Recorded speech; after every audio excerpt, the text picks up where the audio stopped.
E todas as vezes que a igreja se reúne, é um momento especial, porque nós teremos o falar de Deus. Mas não apenas o seu falar, teremos a tua unção e também a presença dele expressa, manifesta. Porque eu tenho certeza, quando somos tocados pela palavra, a bendita pessoa do Filho que está em nós, ela é tocada pela palavra, porque ela é a palavra viva. Então, essa palavra que habita em nós, Cristo, Ele é a palavra, Ele tem um desejo muito grande, irmãos, de se manifestar. Tenho certeza que nós seremos enriquecidos em todas as reuniões, quando nós estamos debaixo do nome do Senhor Jesus.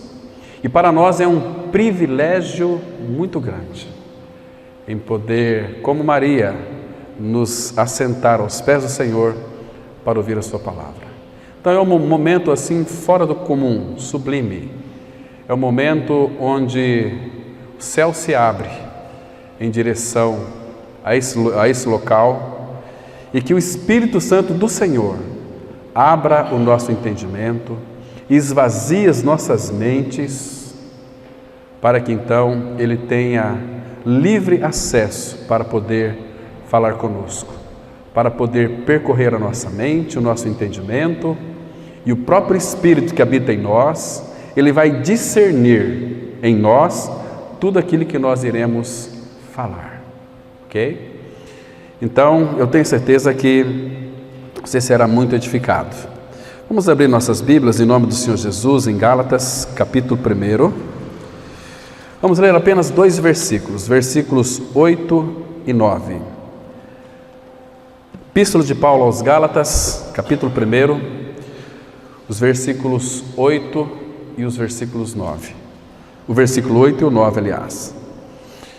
Diz assim a palavra: Mas, ainda que nós, ou mesmo um anjo vindo do céu, vos pregue evangelho que vá além do que vos temos pregado, seja anátema. Assim como já dissemos, e agora repito, se alguém vos prega evangelho que vá além daquele que recebestes, seja anátema. Vamos ter uma palavra de oração. Pai justo, nós somos tão gratos ao Senhor, porque é o Senhor quem nos reúne nesta noite. O Senhor selecionou um grupo de pessoas para estar aqui hoje. São pessoas, ó Pai, que precisavam ouvir essa palavra, como nós somos tão carentes de ouvir a Tua palavra. Fala conosco, ó Pai, nos concedendo alegria na recepção da palavra. Abre os nossos olhos para que possamos ver claramente e ouvidos para ouvir as Tuas comunicações. Entregamos nas Tuas mãos esse tempo. Abençoa a Tua palavra, a Tua poderosa palavra, que ela realmente exerça a sua função de penetrar em nós, cortar em nós aquilo que precisa e seja necessariamente ser cortado, e se põe no lugar, Pai. Entregamos nas Tuas mãos, ó Pai, as nossas vidas. Fala conosco, em nome de Cristo nós oramos. Amém. Irmãos, como Deus tem sido gracioso, né? Desde ontem, esse clima tão agradável, essa chuva que caiu sobre a nossa cidade e hoje também, foi muito gostoso. Tudo isso são as carícias de Deus sobre a vida do seu povo. Isso é tão maravilhoso. Então nós temos que ver Deus em todos os aspectos. Essa carta que o apóstolo Paulo escreveu aos Gálatas, esses irmãos aqui, eles estavam deixando a graça de Cristo e se aperfeiçoando na lei, nos mandamentos. Vamos imaginar aqui que quando o Senhor Jesus Cristo ele entrou neste mundo, o Verbo se fez carne, ele pisou nessa terra, ele cumpriu toda a lei, todos os mandamentos, tudo que estava escrito a respeito dos profetas, o Senhor Jesus cumpriu. A palavra fala no Salmo 119 que ele cumpriu à risca. Se ele cumpriu tudo, claro que a lei de Deus, nenhum de nós estávamos habilitados para cumprir. Então ele se fez carne, veio e cumpriu, porque ele era um homem perfeito e Deus perfeito. Deus é perfeito, Deus é Deus. Ele era 100% homem e 100% Deus. Mas, queridos irmãos, Paulo está mostrando para os Gálatas, de uma forma tão clara, primeiro aspecto, que eles fiquem firmados na palavra do Evangelho. E nós vamos analisar um pouquinho aqui hoje sobre essa palavra Evangelho.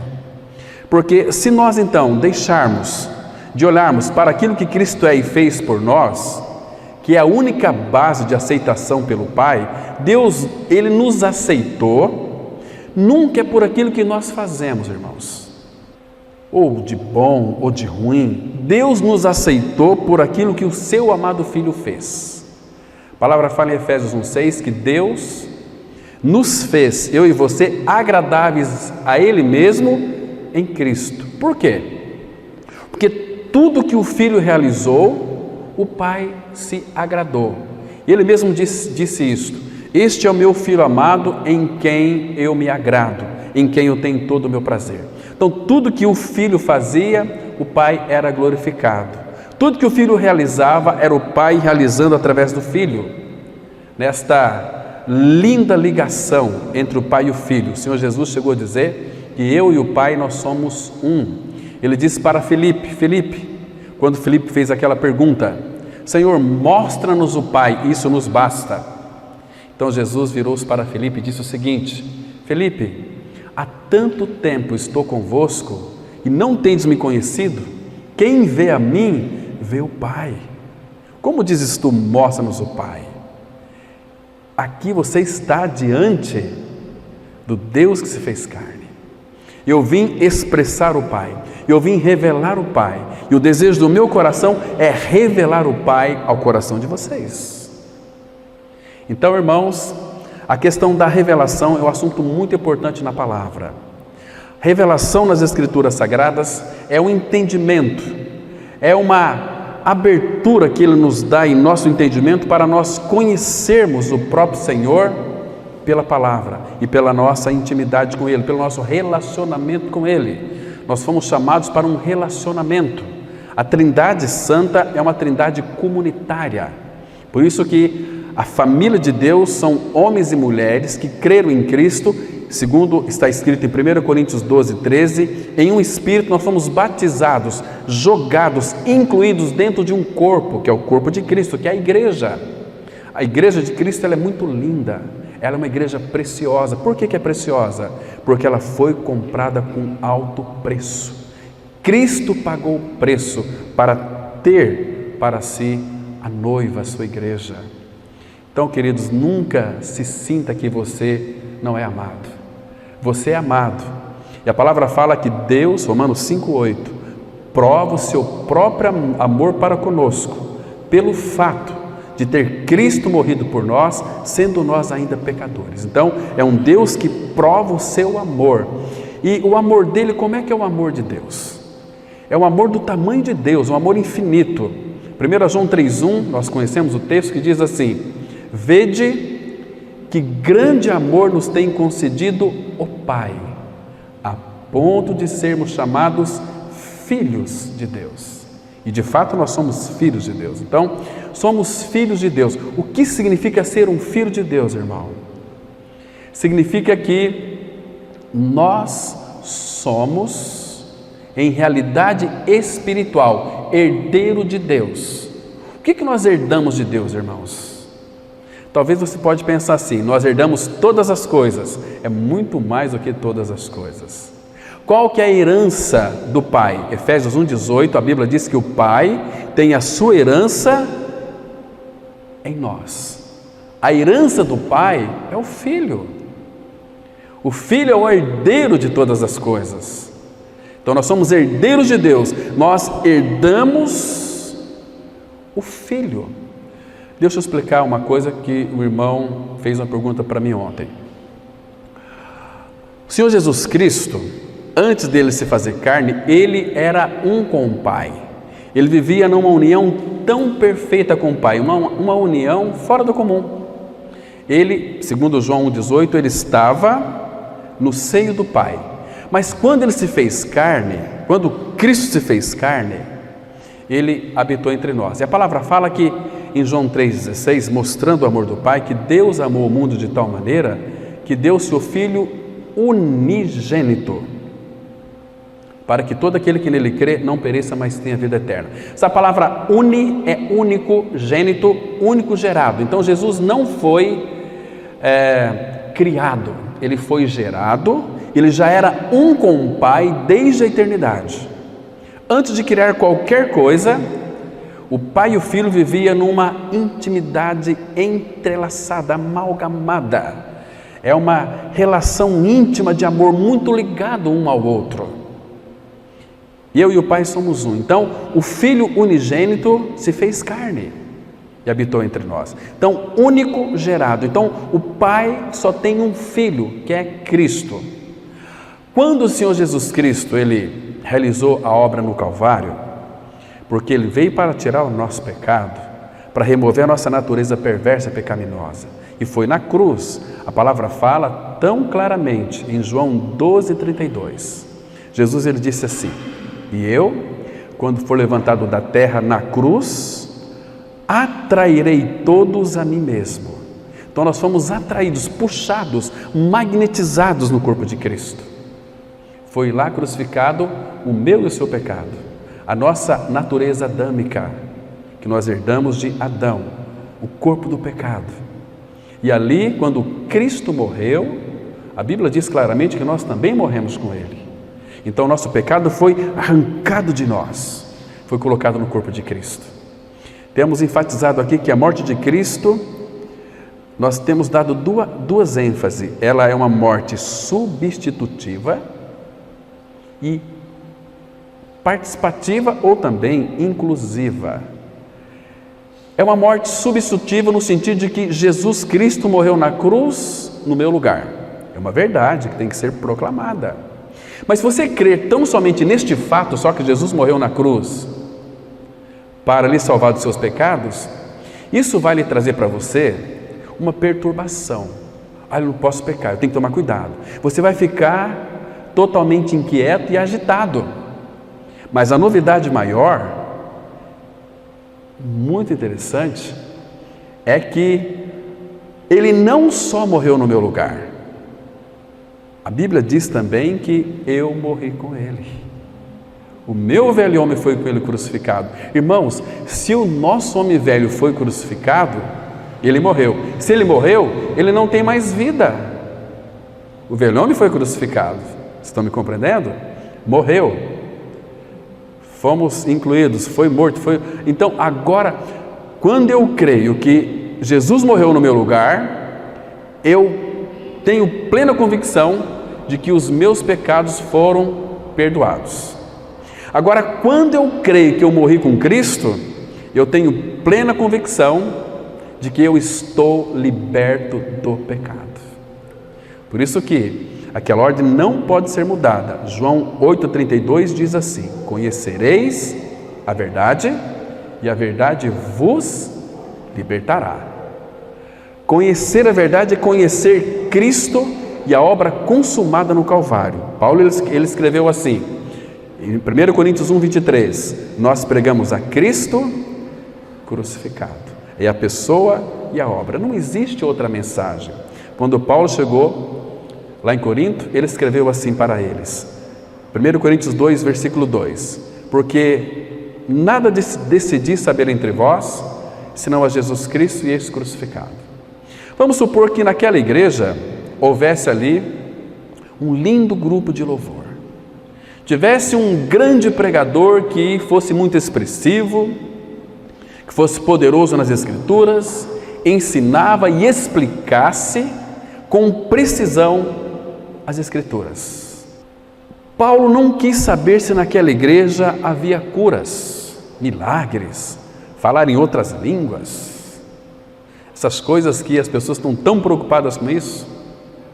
Não estou aqui desprezando os dons espirituais. Mas uma coisa, irmãos, tem que ficar muito certo.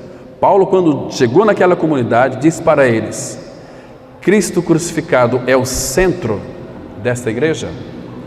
Porque se Cristo crucificado não for o centro desta igreja, tudo que nós fazemos é pura perda de tempo.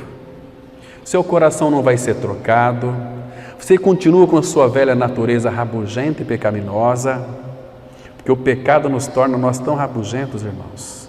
O pecado nos torna nós tão feios. O pecado, aquele vírus, aquele veneno da serpente, apodreceu o homem da cabeça aos pés. Está escrito lá em Isaías 1, versículo 5 e 6. Que desde a sola do pé, a planta do pé, até o alto da cabeça, não há no homem coisa sã, senão feridas, inchaços, chagas podres.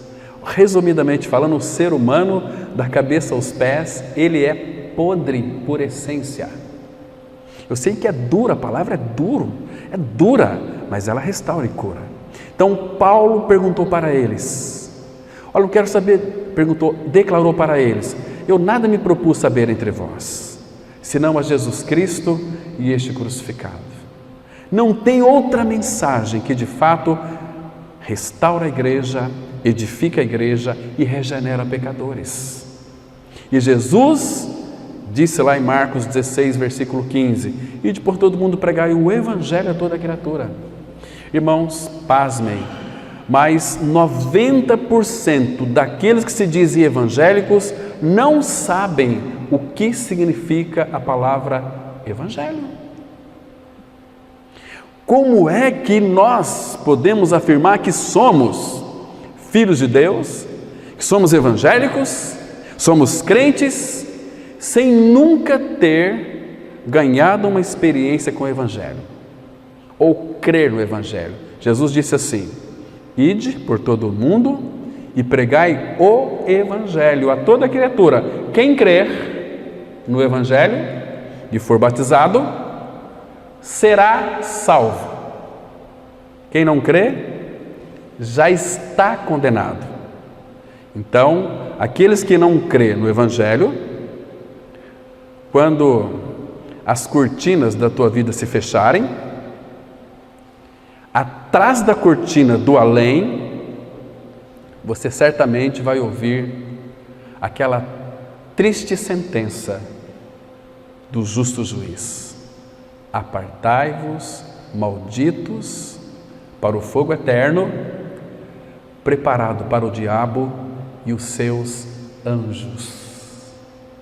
Amados, eu quero hoje, com a ajuda do Senhor, mostrar para vocês, mais uma vez, sobre este Evangelho da Graça. Irmãos, por isso que Paulo aqui, ele estava enfatizando: ainda que nós, ou mesmo um anjo vindo do céu, vos pregue Evangelho, que vá além do que vos temos pregado, seja anátema. Essa palavra anátema, ela significa maldito, ou seja, amaldiçoado. Porque quando nós, ou qualquer pregador que subir aqui, em qualquer assunto que for tratado, se dentro do assunto omitir o Evangelho, segundo aquele Oswald Chambers, ele disse assim: quando nós omitimos o Evangelho, nós somos traidores de Cristo, porque Ele não pediu para nós pregarmos outra coisa, a não ser Cristo crucificado, que é o suprassumo do Evangelho. Estão me compreendendo? Mas, queridos irmãos, deixa eu contar algo para vocês aqui. Nós vamos entrar nesse assunto aqui.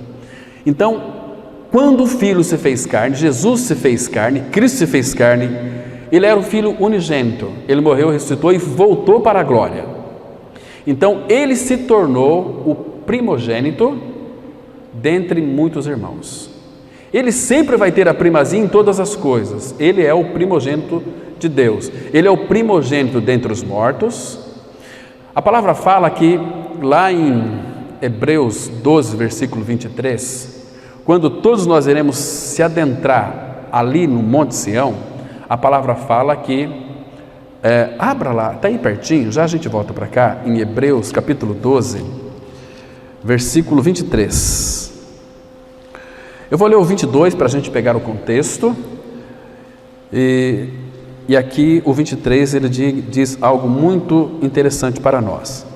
Hebreus 12, verso 22, a palavra de Deus ela diz assim: mas tendes chegado ao monte Sião e à cidade do Deus vivo, a Jerusalém celestial, e a incontáveis hostes de anjos, e a universal assembleia, agora aqui, e a igreja dos primogênitos, escritos, arrolados nos céus, e a Deus, o juiz de todos, e aos espíritos dos justos aperfeiçoados, e a Jesus, o mediador da nova aliança, e ao sangue da aspersão que fala coisas superiores ao que fala o próprio Abel.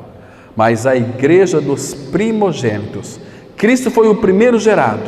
Então, a partir de Cristo, o Pai tem na pessoa do Filho os seus primogênitos, que através de Cristo Deus nos faz filho. Por isso que João foi muito claro escrevendo no seu Evangelho: mas a todos quantos o receberam, Jesus deu-lhes o poder de serem chamados filhos de Deus, a saber, aos que creem no seu nome. A palavra receber e crer é a mesma palavra. Ninguém pode receber aquilo que não crê, que não conhece. Por isso que o Evangelho, diz Paulo, que se nós de fato não crermos como está escrito, irmãos, a nossa crença ela é em vão. Então, Jesus ele sempre nos leva a nós para as Escrituras Sagradas. Ele disse assim, naquele último dia daquela festa, lá em João 7,38: quem tem sede, vem a mim e beba. Quem crer em mim, como diz a Escritura, não é segundo a nossa concepção, porque a nossa mente, o homem pela sua própria sabedoria, ele nunca vai conhecer a Deus. Ele pode conhecer a teologia sistemática, mas pela nossa própria sabedoria, nós nunca iremos conhecer ao Senhor. Nós vamos ser como Jó, conhecer Deus apenas de ouvir falar. Mas a visão espiritual, que envolve a revelação de Cristo em nós, aquele texto de Paulo em Gálatas 1,16, fala que aprove a Deus revelar seu Filho em mim. Revelar seu Filho em mim é que Ele abriu o meu entendimento para que eu compreendesse as Escrituras, o Evangelho da Graça. Então, Evangelho, o apóstolo Paulo, não que ele resume, mas ele vai mostrar para nós a totalidade deste Evangelho. Ele diz lá em Romanos 1,16, que não me envergonho do Evangelho, porque é o poder de Deus para a salvação de todo aquele que crê. Então, nessa palavra Evangelho, Deus centralizou ali todo o seu poder para a salvação. Não existe outra palavra que regenera, que salva pecador, a não ser o Evangelho.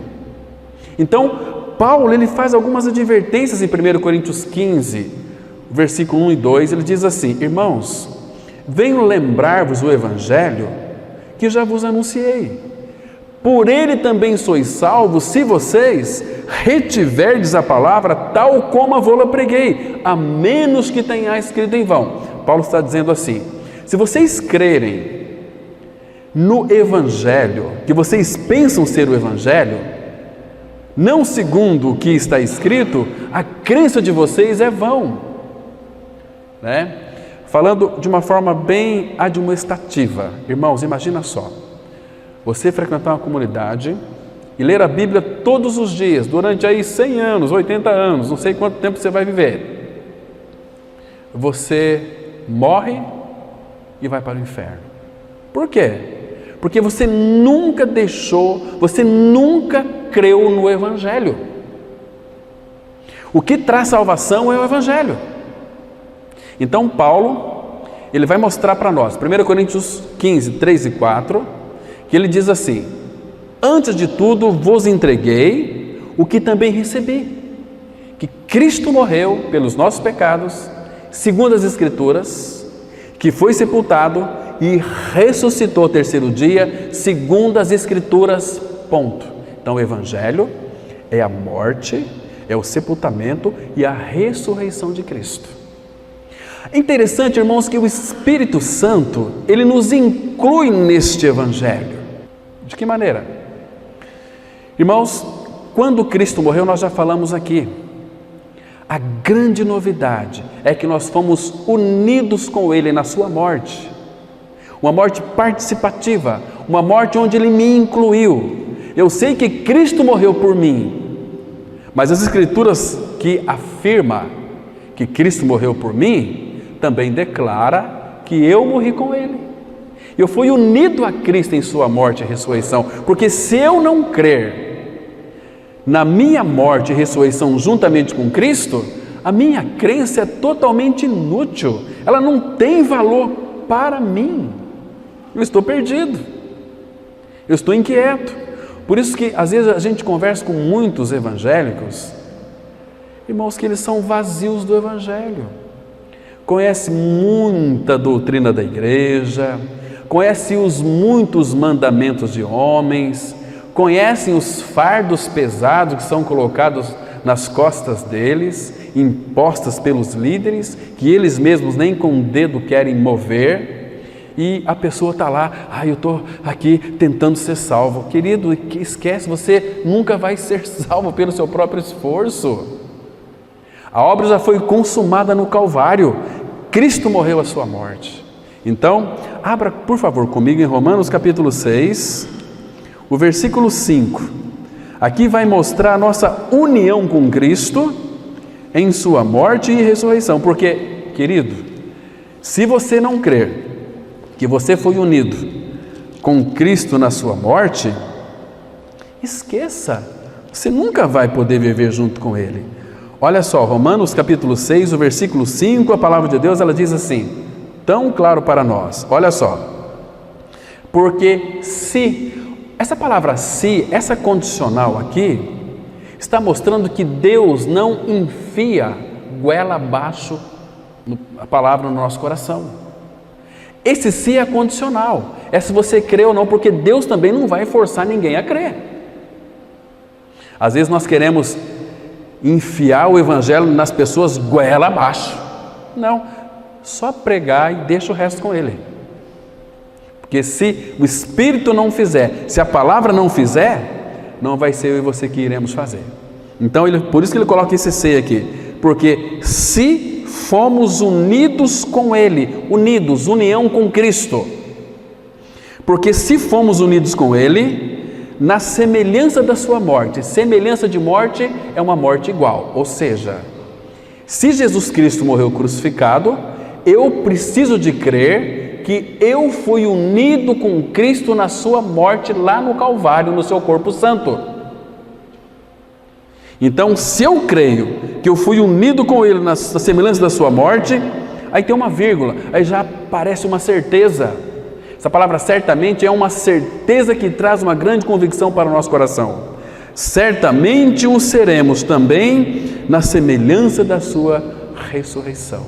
Olha que lindo aqui, irmãos. Agora, se eu não crer que eu não fui unido com Ele na sua morte, eu também não posso ser na sua ressurreição. É inconcebível. Estão me entendendo, irmão? Isso aqui é tão simples. Qualquer criança compreende. Irmãos, guarde bem isso que eu vou lhe dizer. Se você crer ou não crer nessa palavra, isso aqui vai determinar onde você irá passar a eternidade. Pode ter certeza de uma coisa, assim como caem as folhas, cabelos também irão cair. Fazendo mais vento, aí mais entulho para o vento levar. Mas a pergunta é, onde você vai passar a eternidade? Responda-me, que eu quero saber. Não estou querendo ser poeta aqui não, mas nós temos que responder no nosso coração. Será que de fato eu já criei na minha morte com Cristo? Porque se eu não crer que eu morri com Cristo, irmão, eu ainda não sou justificado do pecado. Olha o versículo 7. O versículo 6 vai mostrar que o nosso homem velho foi com ele crucificado, para que o corpo do pecado seja destruído. Então o velho homem morreu, ele perdeu a vida, ele foi aniquilado. Então ele não tem mais ação em nós. E o versículo 7 diz assim: porquanto quem morreu justificado está do pecado. E a pergunta é: você já creu que morreu com Cristo? Esta é a sua experiência real?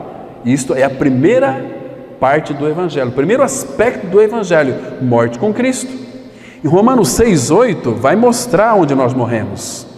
Ora, se, ó, de novo aqui é condicional, se já morremos com Cristo, com, a proposição com é junto, estar unido. Se já morremos com Cristo, cremos que também com Ele viveremos. Agora, se você não creu que morreu com Ele, você não vai viver com Ele, meu amigo, minha amiga. Não tem possibilidade, porque Deus deixou a sua palavra, colocou sua palavra em nossas mãos. Nós temos a palavra de Deus como um pote de tesouro. Riquezas insondáveis nós temos aqui.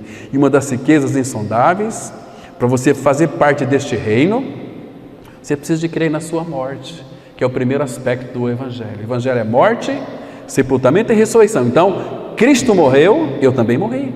Então, Paulo está entregando o que ele recebeu, que Cristo morreu, mas ele também morreu. Fala aqui, nosso velho homem. Agora, irmãos, de agora em diante, a nossa vida deve ser, aqui em Romanos 6, versículo 11. Observa aqui, olha. Assim também vós, considerai-vos mortos para o pecado, mas vivos para Deus em Cristo Jesus. Queridos, aqui a questão de consideração, aqui é fé. A Bíblia diz que eu morri com Cristo, eu tenho que crer que eu morri com Cristo. Isso é fé, fé na palavra. Então o Espírito Santo vai pegar aquilo que eu criei e vai tornar isso na minha vida uma realidade. Eu morri com Cristo. Então nós temos que julgar, julgue isto aí na sua mente. O apóstolo Paulo, escrevendo aos Coríntios, 2 Coríntios 5,14, ele escreveu assim: pois o amor de Cristo nos constrange, julgando nós isto. Aí tem 2 pontinhos. Aí ele continua dizendo: um morreu por todos. Cristo morreu por todos, nós sabemos. Logo, todos morreram. Porque, irmão, Deus, Ele é justo. Ele não pode lhe salvar, você e a mim, se a justiça dele não for cumprida na sua vida. Deus não inocenta o culpado, irmão. Deixa eu mostrar para vocês aqui. Abra lá em Êxodo, capítulo 34, segundo livro da Bíblia, Gênesis, depois Êxodo, 34, versículo 7. Então, quando Deus proclamou o seu próprio nome a Moisés, isso aqui fala muito para nós. Então, ele diz assim, olha, eu vou ler só o versículo 7. Êxodo 34, verso 7. Que guarda a misericórdia em 1000 gerações, que perdoa a iniquidade. Irmão, presta atenção. Existe iniquidades e iniquidade. Pecado e pecados. Transgressão e transgressões. Quando uma pessoa ela transgride, a transgressão está nela. Agora, iniquidade é aquilo com que nós nascemos. Davi, no Salmos 51, versículo 5, ele diz assim: eu nasci na iniquidade, e em pecado concebeu minha mãe. Eu já fui concebido em pecado. Concepção é antes do nascimento. Quando uma mulher ela vai fazer um exame para saber se está grávida, olha, você está grávida. Então ela concebeu. Então ela já concebeu um pecador. Por quê? Porque procedeu do seu esposo. Aquele sêmen, a semente do homem que vai para o óvulo da mulher, está contaminado com um vírus maldito do pecado.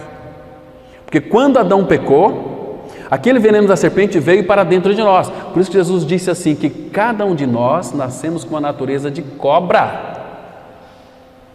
Não é assim? E nós sabemos que nós somos cobras, irmãos. Basta alguém pisar no nosso calinho, que nós lá lançamos o nosso veneno, né? Nós somos bravos. A palavra fala que o ser humano sem Cristo, a natureza maligna do homem, ultrapassa até os feitos do maligno. Então a gente pensa assim, nós temos um conceito muito bom a nosso respeito. Bom, pecador é aquele lá, aquele monstro, aquele estuprador, é aquele bandido, assassino, é um monstro pior do mundo. Irmãos, quando a gente pensa num monstro pior do mundo, se você deixou de pensar em você, você pensou errado. Porque dentro de cada um de nós tem uma cobra jararaca, venenosa. Paulo, em Romanos 3, a partir do verso 10, fala que debaixo da nossa língua tem veneno de serpente. Tiago vai dizer, capítulo 3, que a nossa língua é uma língua maldita. Quem aqui já falou mal da vida dos outros, levanta a mão. Eu já falei. Nós nos reunimos assim para, você viu lá? Você viu o vestido daquela menina? Você viu a calça daquele rapaz lá? E quando nós vemos alguém que é superior a nós, eu lembro a vez do irmão Glênio, eles foram, ele e a esposa, numa lanchonete, e chegaram lá, e o Glênio gosta de fazer elogios, é uma característica de elogiar, disse assim, bem, mas que garçonete bonita. Aí ela já ficou assim, a esposa, mas você não prestou atenção, ela é minha vesga, já achou um defeitinho ali, entendeu? E nós somos assim, nas nossas reuniões nós gostamos de falar, quando estamos com os nossos colegas ali, né, a gente fala mal do outro, mas que quando nós estamos com o outro, falamos mal desse aqui, ou não é assim? Nós somos assim, irmãos. Então, Cristo veio para tirar essa natureza nossa, essa palavra aqui, iniquidade, este velho homem, ele inseriu na cruz no seu corpo, crucificou, levou à morte. Jesus veio livrar a gente de nós mesmos. Já pensou? Você ser escravo de você? Que deve ser bem terrível, né? Então ele veio, ele trocou a nossa natureza, me libertou de mim. Paulo fala em Gálatas 2:20, já estou crucificado com Cristo, logo já não sou eu quem vive, mas Cristo vive em mim. Olha que coisa linda. Agora eu tenho vida de Cristo. O que é a vida de Cristo? É uma vida imortal, é uma vida dócil. O fruto do Espírito, Gálatas capítulo 5, versículo 22, começa assim, o fruto do Espírito é amor, é paz, é alegria, é bondade, benignidade, fidelidade, mansidão, domínio próprio. Olha só, irmãos, sem Cristo nós somos as piores tranqueiras deste universo. A nossa carne não serve nem para esterco, não presta para absolutamente nada. A carne mais fétida é a carne humana. Percebe, irmãos? Como é que existem muitos que são amantes de si mesmos? Você quer saber se você é amante de si mesmo ou não? É quando alguém fala mal de você. E você fica sabendo. Mas se você for um amante de si mesmo, você vai sofrer, vai ficar triste, você vai chorar, você vai querer que Deus mate aquela pessoa. Não é assim? Mas o dia que você reconhecer que você está morto com Cristo, isso for verdade na sua vida, vai falar mal, mas aquilo não vai doer mais em você, porque talvez você pode até, como disse um irmão certa vez, quando vocês for falar mal de mim, liga para mim que tem muitas coisas que vocês não sabem a meu respeito, que vai contribuir para vocês propagarem, não é assim? Então aqui ele diz o seguinte, que perdoa a iniquidade, a transgressão e o pecado. Olha que lindo, irmão. Iniquidade, a transgressão e o pecado. Ele perdoa, ainda que não inocenta o culpado. Então, quantos que pecaram? Todos pecaram. Todos nasceram pecadores. Todos nós, a gente parece que nós nascemos com uma carinha de anjo. Uma vez o Glenn, numa linda mensagem, falou que nasceu, acho que o filho dele, não foi isso? A neta, isso. A netinha dele, ele foi lá ver a netinha e chegou outra mulher também que nasceu ali, não sei se é neta, acho que neta também, estava pertinho ali da neta do pastor Glenn, um bebezinho lindo. Aí a mulher chegou e disse assim: ai, 2 anjinhos. O Glenn falou: qual? O meu ou o seu? Não, é o filho dele, o Leonardo. Mas como assim? O meu não é anjinho não. Como assim? Porque ele nasceu de mim. Ele tem uma natureza perversa. E a criança, quando começa a crescer, ela se torna uma criança, se não for corrigida, possessiva, egoísta. Se você tiver um brinquedo lá na sua casa e está teu filho ali, está lá no fundo do quintal, mas se vier um vizinho ou outra criança for querer pôr a mão naquele brinquedo, ele já vai querer brigar: é meu, e briga e chora e esperneia. Egoísta. Aí cresce um egoístão, percebe? Um avarento, um rabugento, um implicante. A nossa natureza, irmãos, ela é insuportável. Não sei como é que pessoas conseguem suportar a sua própria natureza, como aquele motorista de ônibus, um cristão motorista de ônibus.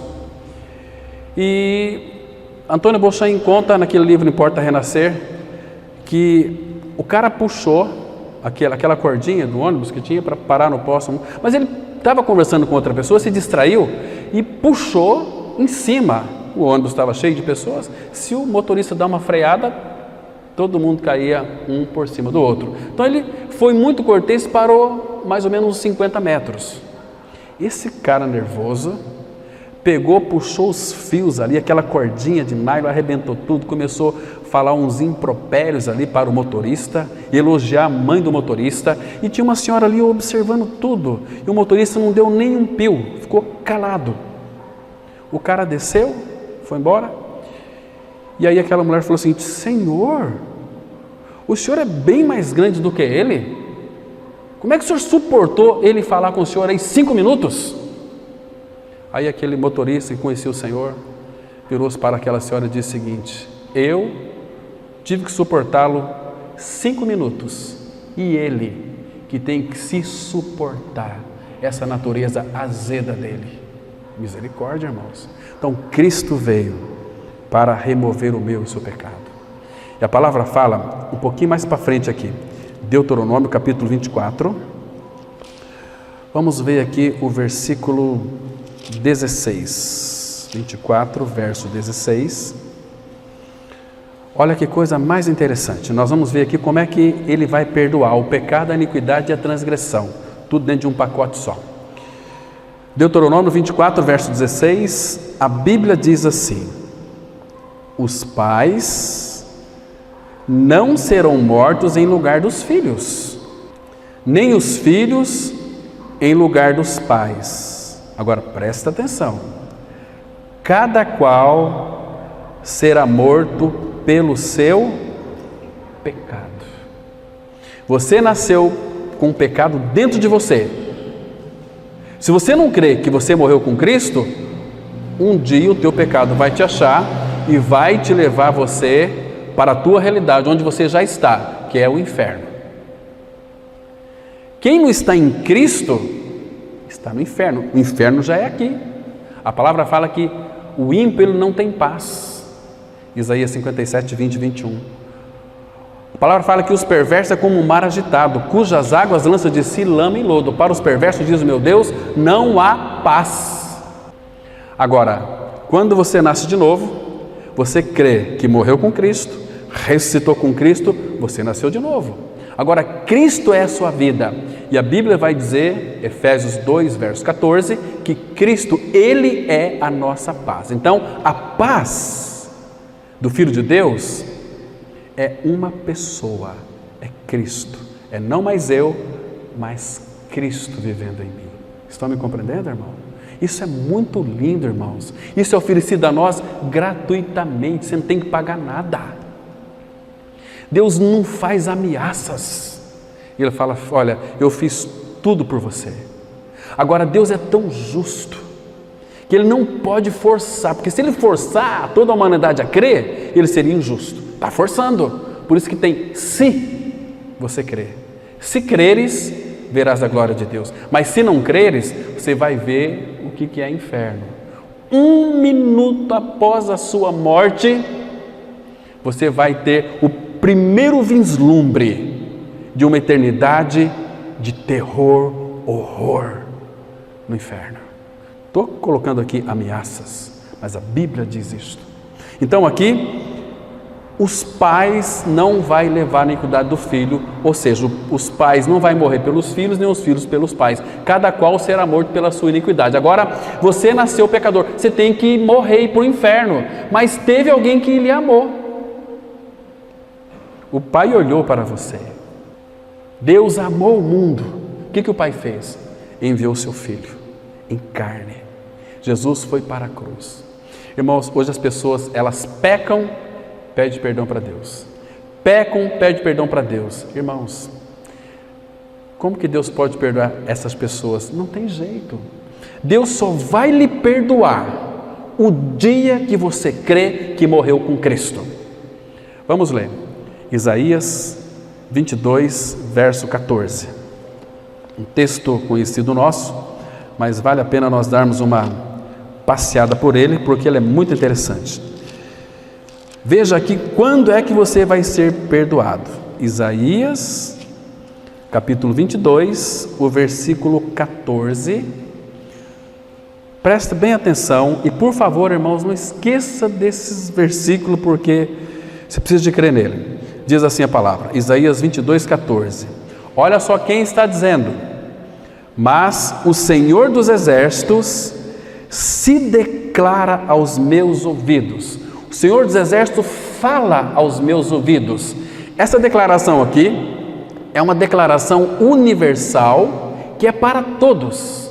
Jesus, quando nasceu, o anjo disse assim para aqueles pastores: eis que eu vos trago boas novas, que será para todo o povo.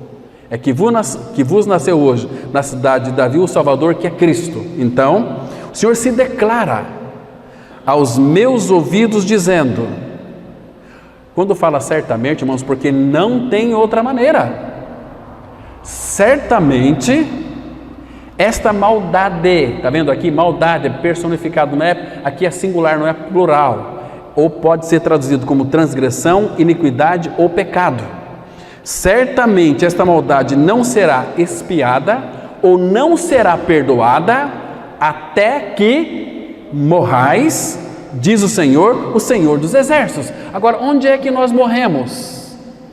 Ora, se já morremos com Cristo, cremos que também com Ele viveremos. Se você não crê com Ele, agora quando você crê que Cristo morreu e você também morreu com Ele, Deus vai lhe perdoar?